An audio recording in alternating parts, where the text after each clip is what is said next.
I'm in red form, in a red state, such a red case on a red song. In a shared space with my shareholders, cause we share a bond. Spiritual healthcare, that's real self-care, you won't care for. I got my Mets hat on to the back. Y'all already know where we going with the stats. Any artist that's talking garbage and try to curse us, y'all follow a wave and do whatever's current.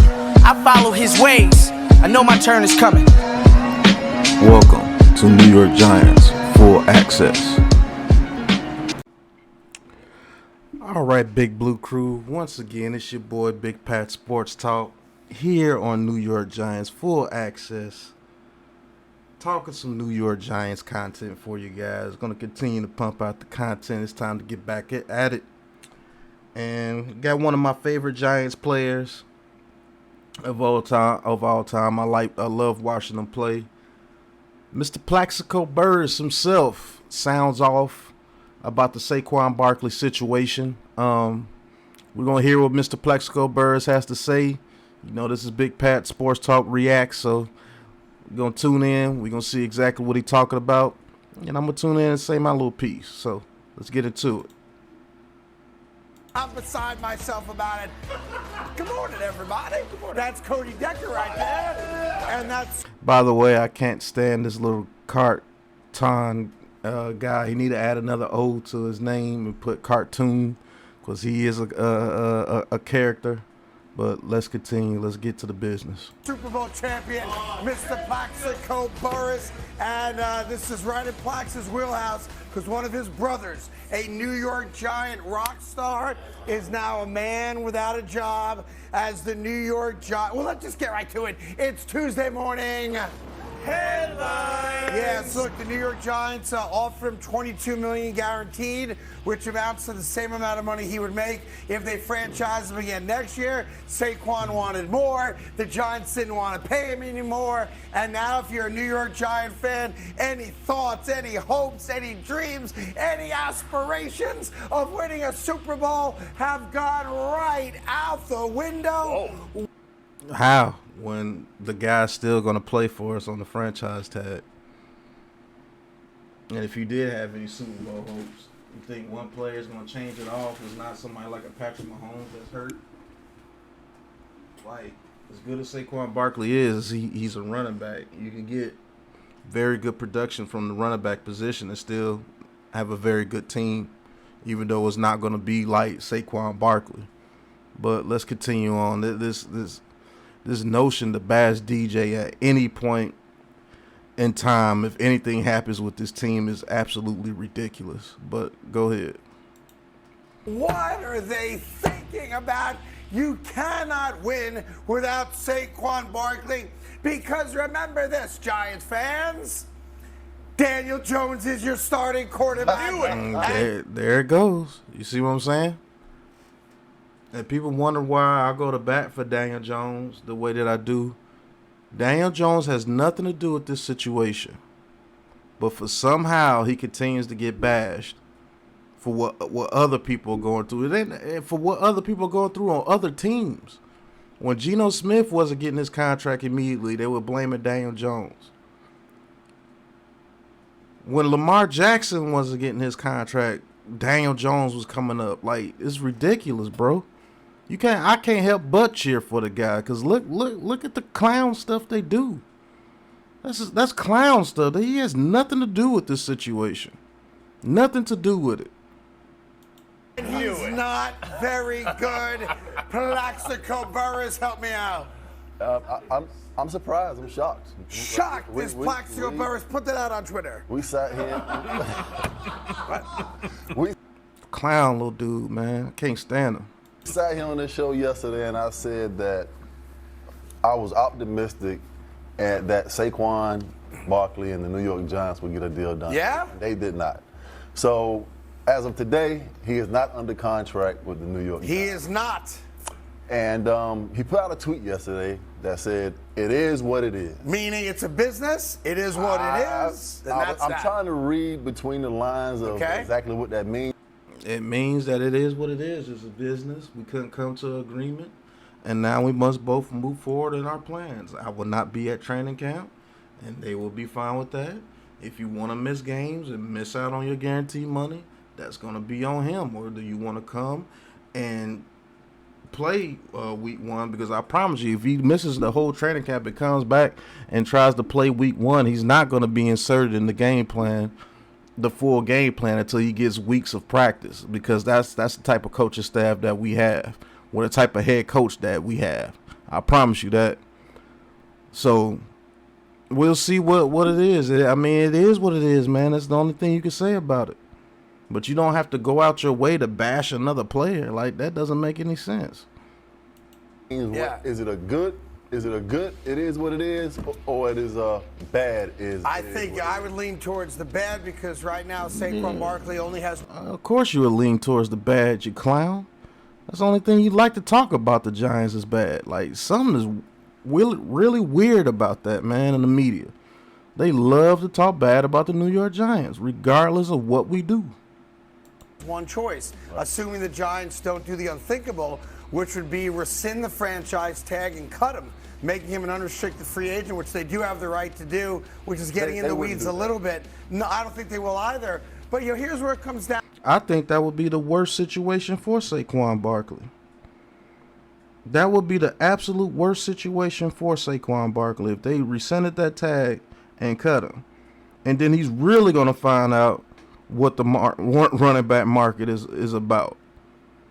Then he's really going to find out what the running back market is about, because if anybody was willing to give him that type of money, they would have traded for him when the franchise tag was put on him.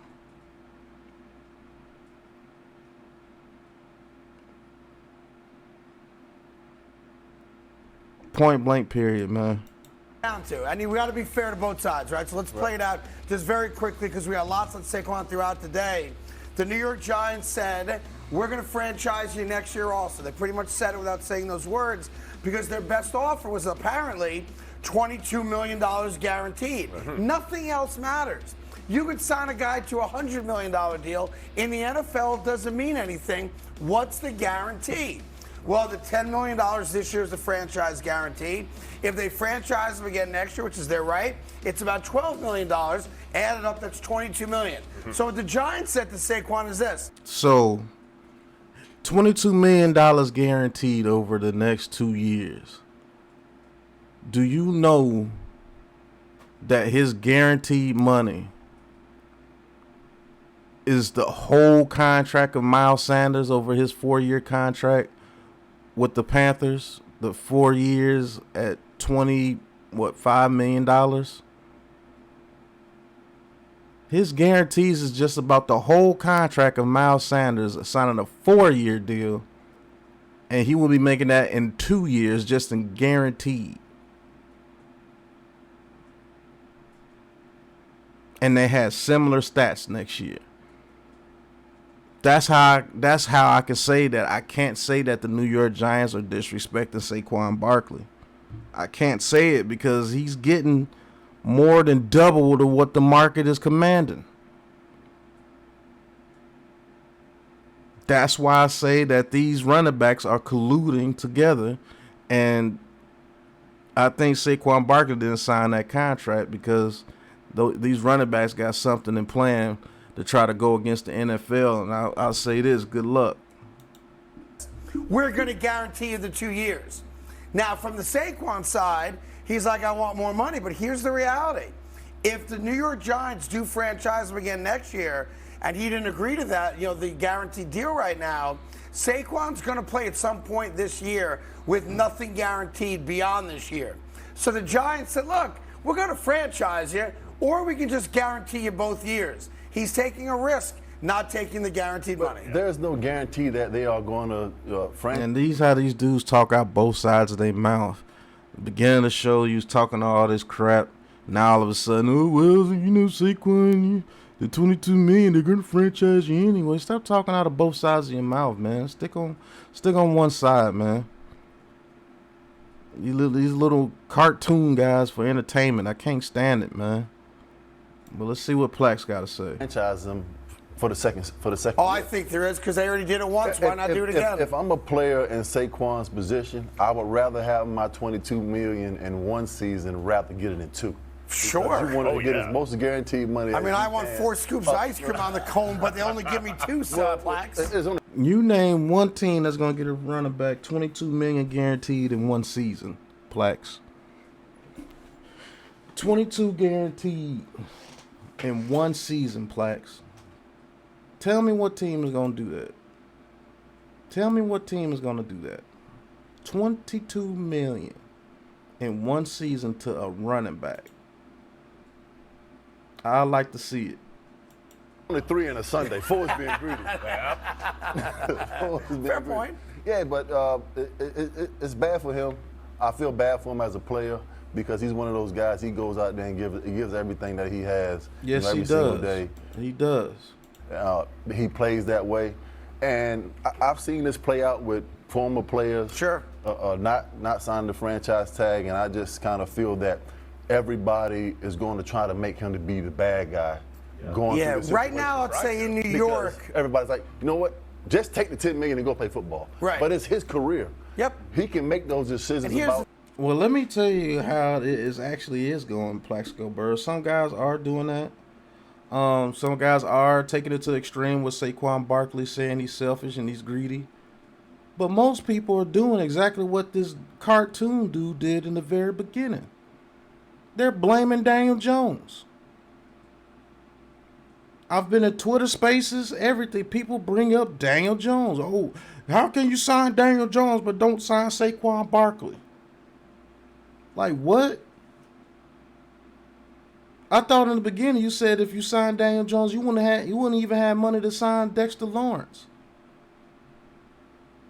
But to be proven wrong again, they had enough money to offer Saquon a very fair deal and give Dexter Lawrence a very lucrative deal at defensive tackle. And had enough money to sign their draft picks. That's what they're doing, Plax. They're blaming Daniel Jones for everything that happens with this organization. Oh, this player couldn't get signed. Oh, Daniel Jones contract. Oh, the blah, blah, blah, blah, blah. What? What does Daniel Jones contract have to do with Saquon Barkley getting his money? The plan is they was going to franchise one and pay the other. If anything, Daniel Jones did the Giants a solid by signing. Because if you would have had to franchise Daniel Jones, that would have been like $38 million off the cap. And you wouldn't be able to sign anybody.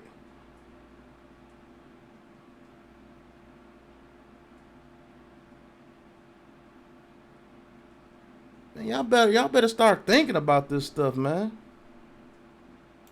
I think, What you Plax, think is worth it. we say this a lot. You cannot compare any other job on the Right. planet to being a pro athlete. Yes, it's easy for a truck driver to say, dude, they're paying you $10 million guaranteed to play football, or they offered you 22, just take it. Yeah, you're a truck driver. You're not a football player. He only has a couple cracks at making the life-changing generational wealth. Here's the end of it. Listen, you could take the Giants side. I've heard people do it, and I respect it. You could take Saquon's side, which is where I think we collectively are, and we could defend it and die on that hill.